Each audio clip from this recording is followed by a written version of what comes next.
طيب ليه ما ينفعش نبرد ضرس واحد ونركب عليه؟ حلو قوي السؤال ده. تعال اقول لك. احنا قلنا قبل كده ان احنا لما يبقى في ضرس مخلوع من النص بنبرد الضرس اللي قبله، نبرد الضرس اللي بعده، وبنجيب 3 طرابيش لازقين في بعض، التلاتة واحد بيمسك في الاولاني واحد بيمسك في التاني والتالت ماسك فيهم. هنا السؤال بقى بيقول ايه؟ ليه ما تبردش واحد بس ويبقى واحد ماسك في ضرس وواحد هو بيعوض الضرس اللي مخلوع؟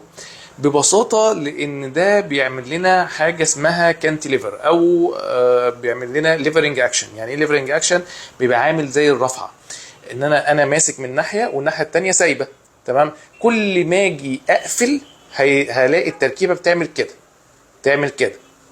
ليه؟ لان الناحيه دي مفيش حاجه تمسكها، فكل ما اجي اقفل او بعمل كده كأن انا بخلع التركيبه من مكانها مع كل قفله فكين على بعض.